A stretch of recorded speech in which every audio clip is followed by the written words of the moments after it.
here's what always sort of I don't get about this industry, right? And putting my skeptics hat on, right? Sure. So based on the numbers that you're saying, you should have a Fortune 500 company. You should be making a 500 million a year. Like, like based on the Yeah. numbers you're saying. In other words, if I'm looking at this and I'm saying, okay, you're doing 100 deals, you make an average of 20,000 a deal. That's 20 right there, right? You know, that's significant money right there. Right. You're okay. You're paying away only 30% of it in commission, right? And then you also have 100 franchises. Now the franchises are new, right? And so like that, the profitability and how much we're getting in royalties is just starting to develop. But last year we did 19 million in wholesale fees. Right, but I mean those that you've taken in 10 million in franchise fees, right? We have. Yeah. Right? So it just like I guess the point I'm making is it's like I see a lot of these businesses. Yours is bigger than most. Right. But I don't see huge businesses. Right. Like I have a good friend of mine owns a company called Fashion Nova. I don't know if Amazing you know. company. Yeah, he's a good friend of mine, Yeah. right? Does a few billion a year and makes Right. $500 million a year, whatever it is, right? Yep.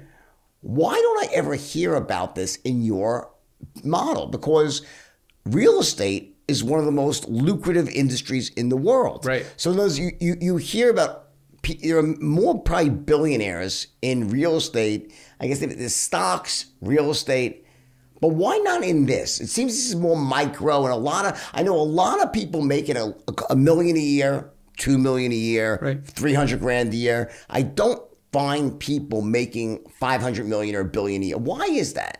Well, I think for my model, You understand what I'm saying? I totally understand. There is one comp. So there is one company that you probably aren't aware of. They're the Homevestors, the We Buy Ugly Houses franchise.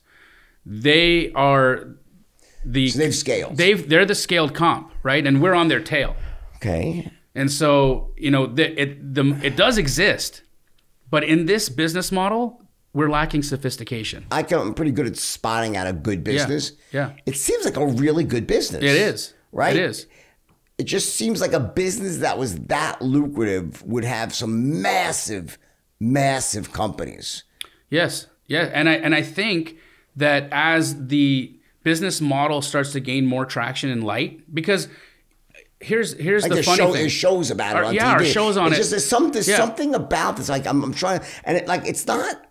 There's nothing. Listen, this business is a legitimate business. Yeah. I know it's legitimate. I know you Right. guys. I know you guys. You do good stuff. My son-in-law works with Pace. Right, Right. I right. know you. So I'm not trying to say. What I'm saying is that there's something about this business that almost stops it from scaling. Well, like some industries just scale, others don't. So is this a great business to make a couple million a year at, or is it? Can you really? Is it easy to take it to where you've taken it, or is there something that gets in the way? Some friction.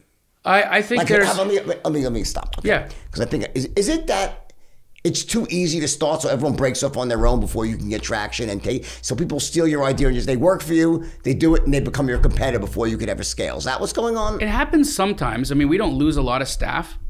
In all honesty, we don't, right? We retain our staff very well. But we've had a few guys run out and try to do it on their own, and they fail. It's hard, Jordan. It's really hard to do. This is, So being hard to do is a good thing. Yes. For Yes. a business owner, that means Right. it's not so easy. Everyone can do it. So why aren't there more massive players? I think they're on their way. I think they're on their way. I truly do. I'm hearing about them. I'm seeing them, you know, coming around. We get their marketing, we get their emails, and I actually try to partner with them. I try to collaborate with them. We want to do business with the up and comers rather than look at them in a negative way. Right? I truly believe in collaborating over competing with people because I think you grow and you actually gain more market share if you have that approach. Right. But I think that this will be something that gains more mainstream light. Here's the other thing.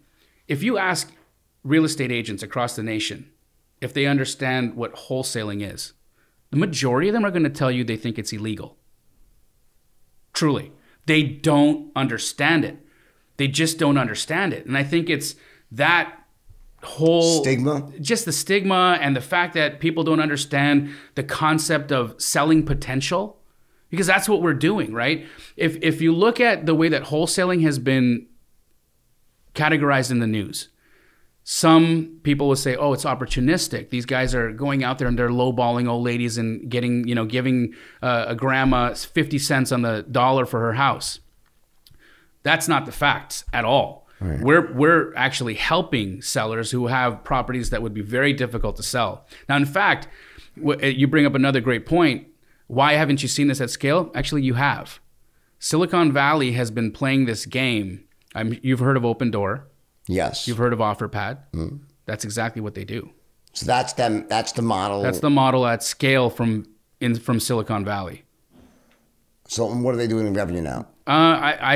Opendoor is still, I don't know if they're revenue positive yet. I know Zillow's been struggling a little bit, but they're definitely growing.